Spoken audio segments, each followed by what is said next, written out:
in general. What did you think of that, the collective group getting open or being available for Jaden, things like that? Yeah, overall, I thought, alignment, assignment was really good, especially for a first game. Only 2 penalties, no turnovers.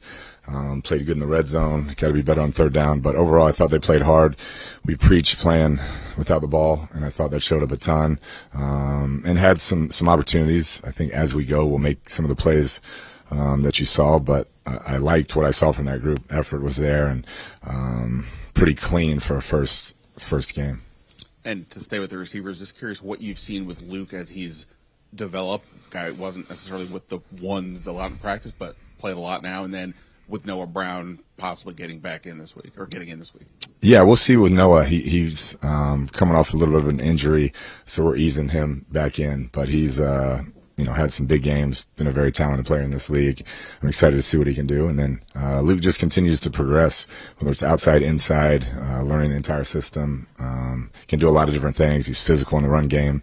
So we'll continue to see what he can handle and expect him to continue to ascend. What was your biggest takeaway from Jaden and what he can kind of learn from that game Sunday?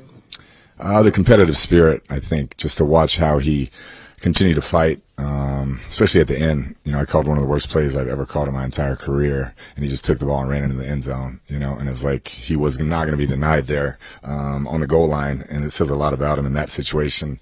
A lot of people would not have taking that opportunity to drive that ball down and then put it in the end zone, and he wanted the ball in his hands and wanted to score. So that was exciting to see. I think every day he gains more and more credibility in the locker room with his work ethic, his attention to detail, and then the competitive spirit is as good as I've ever been around. Well, if you can expand on the worst call, but I did want to follow up.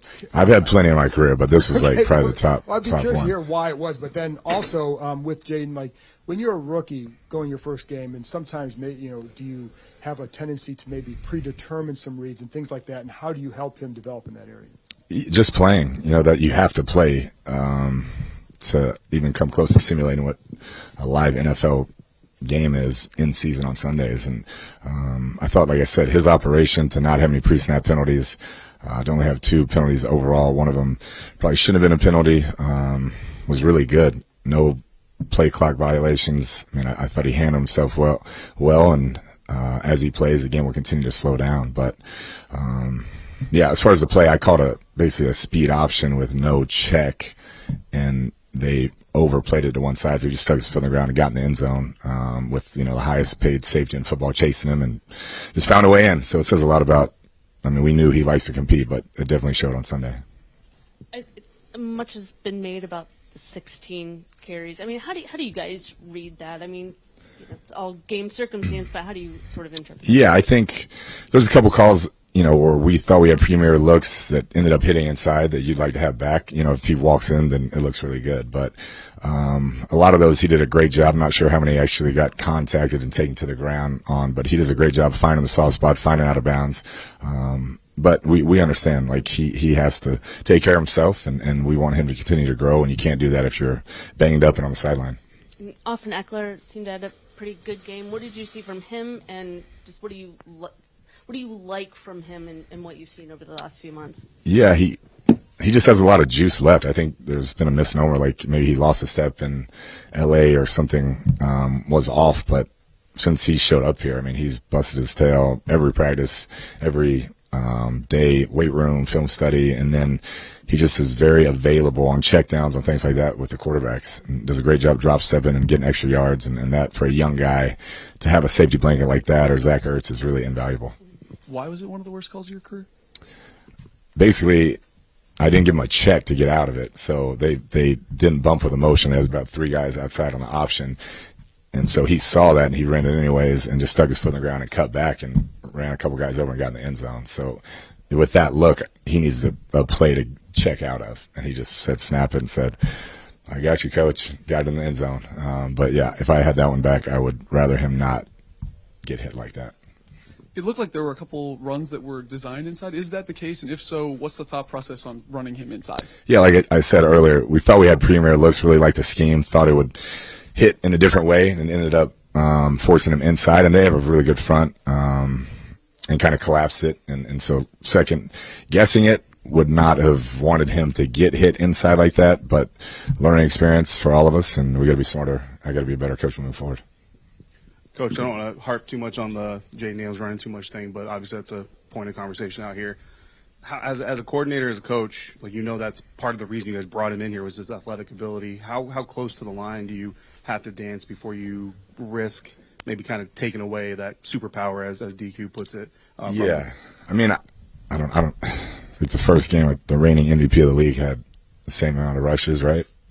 I mean, I'm not saying he's the same guy, but your first game as a rookie, you're gonna have some survival mode, fight or flight going on, and he got out. Like I said, didn't get hit a ton, and made some big plays with his feet. So you got to walk that line. I've had a bunch of guys who could run and extend plays, and you walk that line of when to pull back and when not to. And I think as he plays, he'll get better comfort level, and I'll get a better feel for him, and we'll just progress together. And that's kind of actually what I was going to ask you as a follow-up. Like, now that he's got a full regular season game of film to go back and watch and an exotic defense to look at what they're trying to do, how much or how valuable is that experience now that he can step on the field and say, oh, I've seen this before, and how much will that help the game slow down for him? Yeah, that's as exotic as you're going to see with what Coach Bowles does, and Coach Bowles having an entire offseason to kind of prep for it. Gave him a bunch of different looks, and I thought he handled a lot of them well, like I said, to not turn it over against those guys, and really drove the ball down for 5 scoring opportunities. We didn't score on all of them, but I thought he was efficient in a lot of his processes, and a lot of that stuff, the next time he sees it, it'll be slower, and he'll be able to make a few more plays.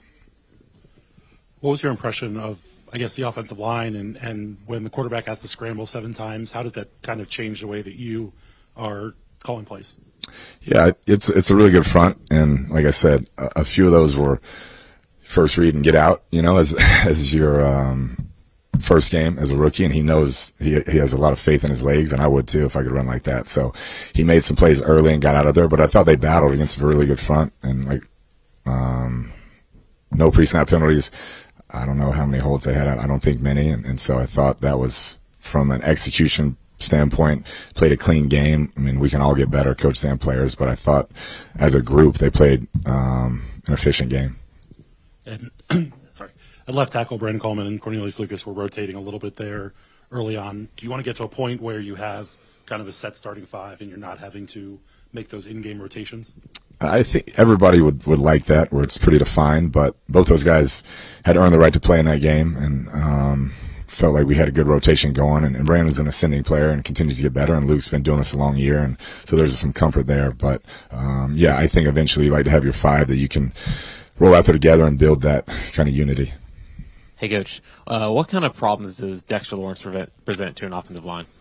I'd say now that Donald is gone, is much of a problem as anybody in the league. I think him and Max Crosby are probably the 2 most disruptive D linemen in the league. Chris Jones is another one, but just watching him when he goes head up on your center, it's like good luck. I mean, you got to find ways to try to neutralize him. He can blow up pass plays, run plays. He can do it all. So I think tremendous talent.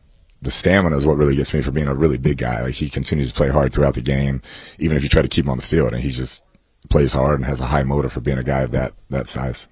And obviously Deonte Banks hasn't been in the league for too long, but have you seen him grow over the last year or so? Yeah, I think continues to get better as a player. I think he's a guy that they can build with, and they're excited about his future. So I'm excited to see how we kind of match up against both those guys on Sunday. It'll be a real test for us. All right, thanks, Coach. Thank y'all. Appreciate it.